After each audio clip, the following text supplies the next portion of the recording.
Hey guys, it's Drewchantal. Welcome back to my channel. Today I have Panda Express. I have, let's see if I can show you right. I'm just gonna hold it. Chow mein, white rice, spring rolls. I have a Dr. Pepper over there, but this setup is kind of whack, so I'm just doing a quick video. So I just kind of set it up in a different location. But I want you guys to see it.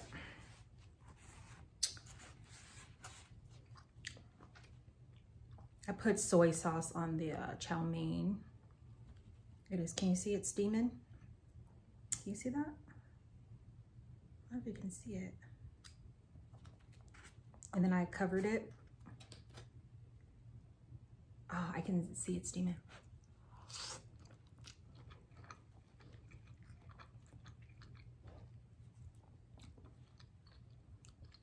Hope you guys are doing okay. What are you doing today?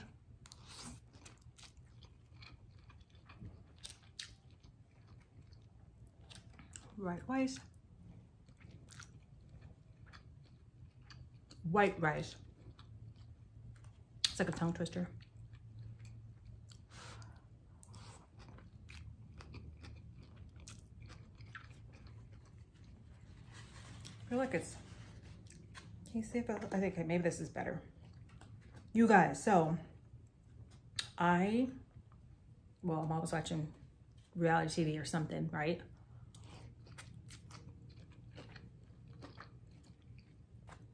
There's a show called, it's on Peacock, The Secret Lives of the Filthy Rich. No, I'm sorry. The Secret Lives of the Super Rich. I think it should be Filthy Rich. The stuff that these people request, oh my goodness.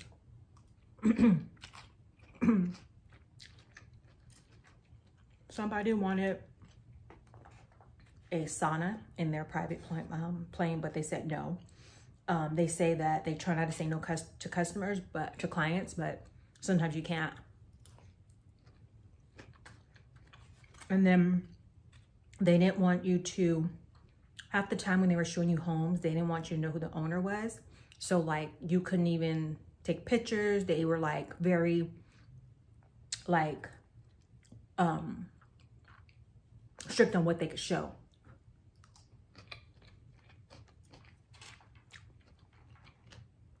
This house had guards. I mean, not just like regular guards. It was like they were stationed guards watching from the top. And whoever lived there only lived there once or twice a year. And you live in this multi-million-dollar home and you only go once or twice a year. That's a waste. Why can't you just like rent a penthouse when you come visit? That's insane. And the guy's like, yeah, people like this own 10 to 12 homes, so they don't always make it to every home. So they're lucky if they get to come once or twice a year.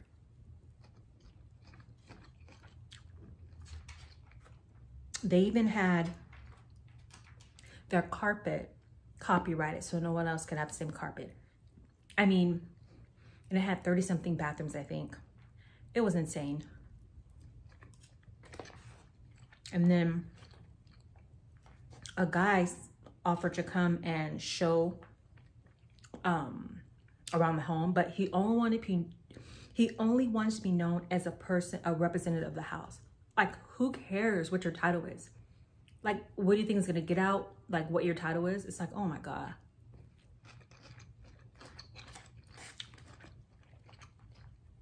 And then they were just showing like different auctions, people buying cars, watches, homes.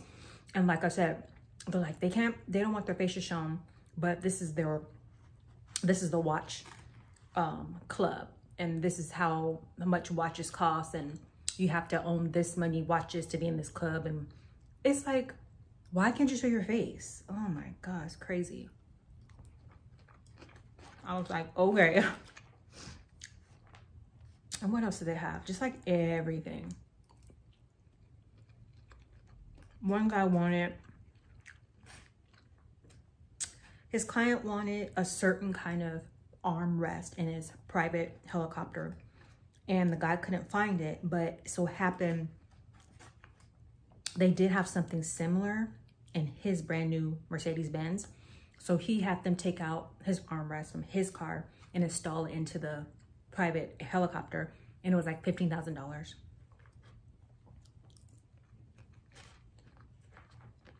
I was like, okay.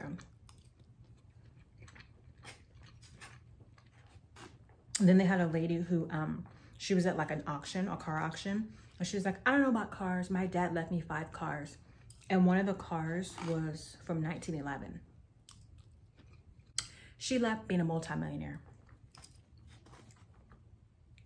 And she's like, I think we're just gonna, they're like, what are you gonna do tonight? She's like, oh, we're just gonna have a glass of champagne. I'm like, oh, okay.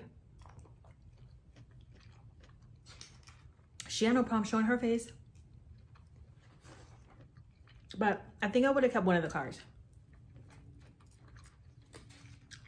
She's like, we're gonna toast to my dad. Like, really, yeah. But I definitely would have kept one car. She's like, oh, they just sit here. I don't drive them, but still.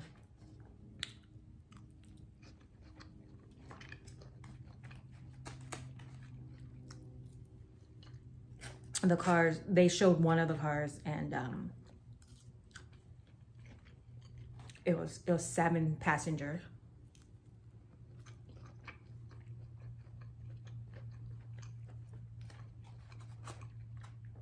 That's so cool.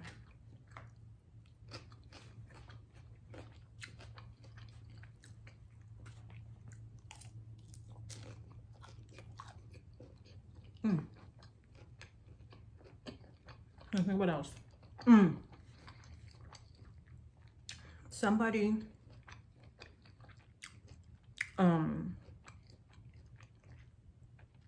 it was a royal family, and they had they're not called houses, mansion, I guess. Not a house, a mansion. And they had bought it, but they no longer needed it. So it went on the market for $28 million. The person interested in buying it,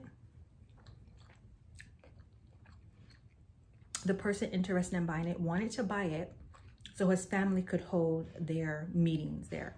It was like, they called it a bank house. So like, whenever they want to discuss business and stuff, they would have it there. So you're buying a home for $28 million just to meet.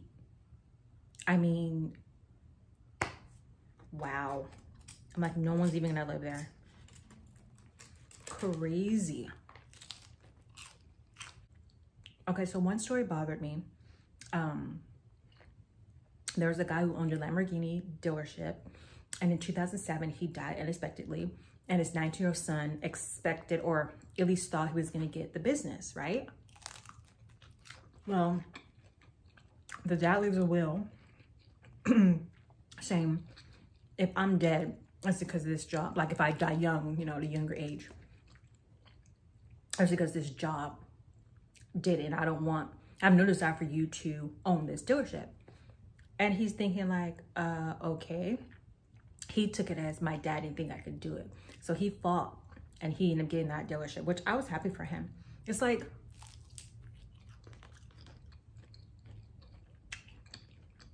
I think that's wrong not to sit up to your kids. If you have it, help them out. Leave them $100,000, whatever. I get most people are like, well, I have to earn it. I have to work for it. But yeah, but now your child can live a better life, you know? I mean, he was 19. It wasn't like he was 60. You know, you don't expect to get all your parents' inheritance at 60. I mean, you might, but most people don't expect that. You know, they worked all their life. And of course, yeah, when their parents pass away, they know they're going to get something or there's some kind of will. But they don't expect to be set up to be, you know, living, never to work again is what I'm saying. So I'm sure that's what the son thought, like, oh, okay, he's going to set me up, give me the business. But I don't think the son was like, just like, oh, well, he better leave me the business because I don't want to work. So, yeah, so he got the business and I'm like, good for him. Another guy, he was worth, I think, 895 million. I think it was him. If not, it was another guy. And he's like, yeah, I'm gonna spend my money while I'm alive. I don't want to pass to my children. They'll just spend it all. I'm like, okay. You're worth 900 million and you can't leave $1 million to your kids.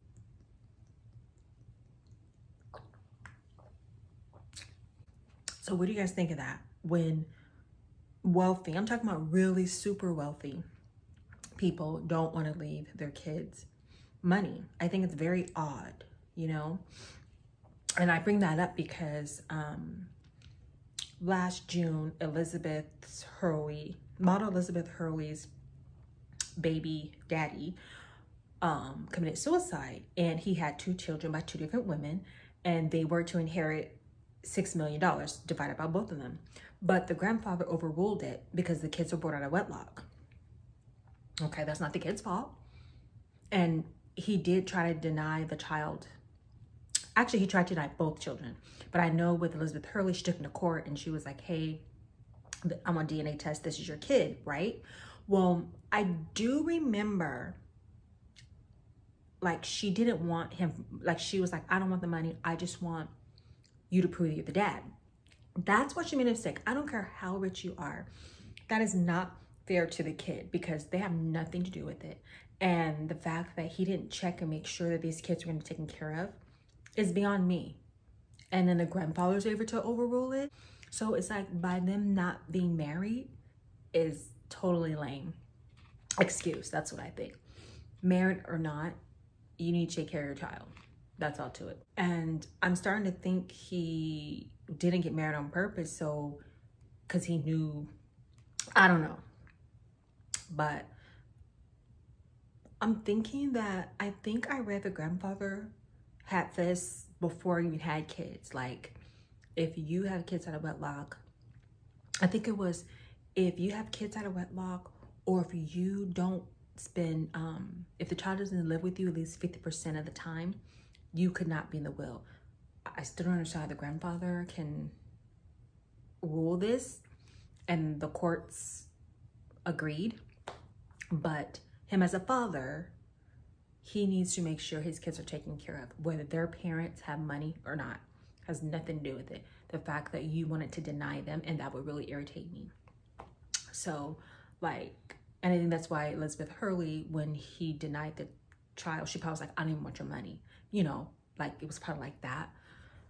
But she probably thought like, oh, he's in some kind of trust. This man's worth $600 million, not gonna worry about it. And then when he suddenly died, they had no idea. And I'm like, that's just not right. They're not kids, but the son with Elizabeth Hurley's son is 19, and the half sister is like 23. Anyways, that just really bothered me when I was reading about that, because I felt like I was his grandfather, you know. It's like, to overrule this, that's just not right. And then, you know, Elizabeth Hurley had to go out and make a statement saying, you know, we dated, and he was like, we weren't exclusive. I mean, he just had issues. But anyways, I'm rambling on, but I'm just saying, you have a child, you need to make sure that child's taken care of in some kind of trust fund, will, or whatever, especially if you know you can. Okay, it's like, come on, how can you have lived with yourself knowing you did nothing to take care of your child and you have the means to, you know? Anywho, I've gone on and on, but I just want people to comment down below if you think that it's right for the grandfather to overrule his grandchildren from getting his son's money. But the money did go to his nieces and nephews. Hopefully they'll share. I mean, if I was in that position and I got money from my uncle and my cousins didn't get money, I would definitely be like, okay, yeah, I'm definitely giving you some money.